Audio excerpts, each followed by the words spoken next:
법원 판결, 윤 총장의 체포는 한국 정치와 여론에서 논란의 여지가 있는 주제가 되었습니다.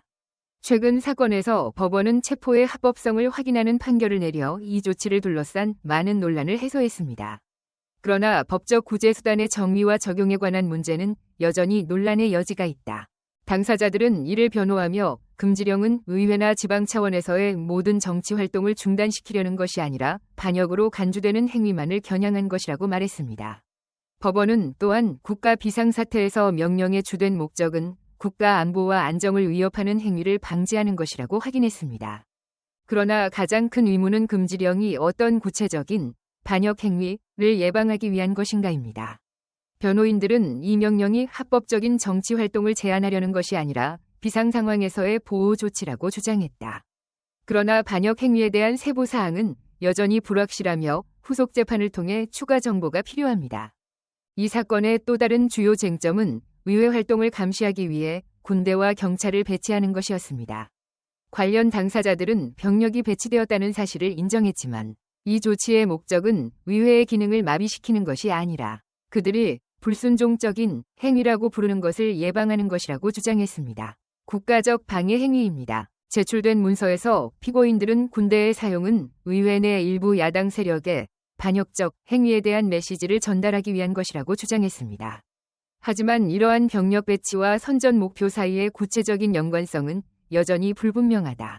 이 문제는 법정에서 제기되었고 당사자들은 후속 심리에서 추가 증거와 설명을 제공하겠다고 약속했습니다. 이 사건의 중요한 법적 측면 중 하나는 법정에서 사용되는 문서와 증거의 합법성입니다.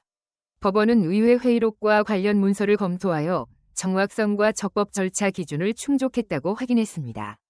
또한 법원은 의회 회의록은 공식 문서로서 공개적으로 이용 가능하며 양측 의원이 모두 참석해야 한다고 강조했습니다.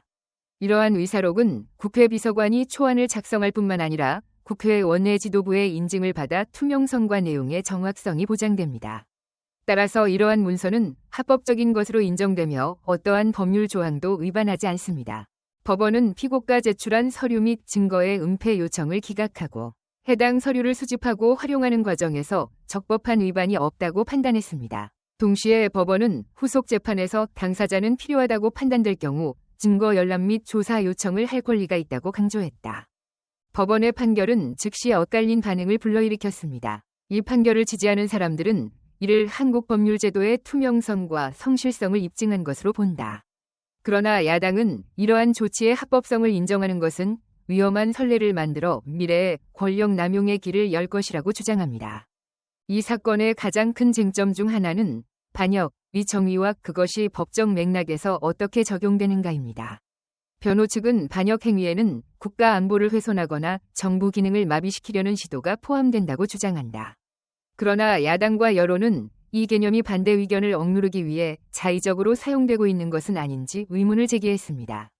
후속 재판에서는 국민의 자유와 민주주의를 침해하지 않는 법적 조치를 취했는지 확인하기 위해 이 문제를 명확히 해야 할 것입니다.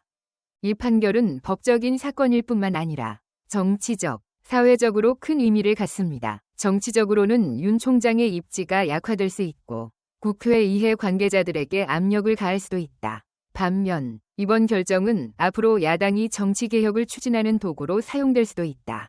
사회적으로 여론의 양극화는 불가피하다. 어떤 이들은 이를 법체계의 공정성에 대한 증거로 보는 반면 다른 이들은 이 판결이 권력 남용에 대한 위험한 전례를 만들 수 있다고 우려한다.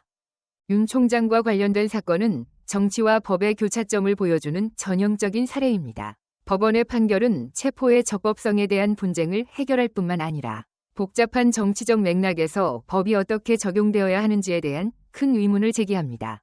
구독과 좋아요를 눌러 데일리 코리아 뉴스를 응원해주세요. 감사합니다.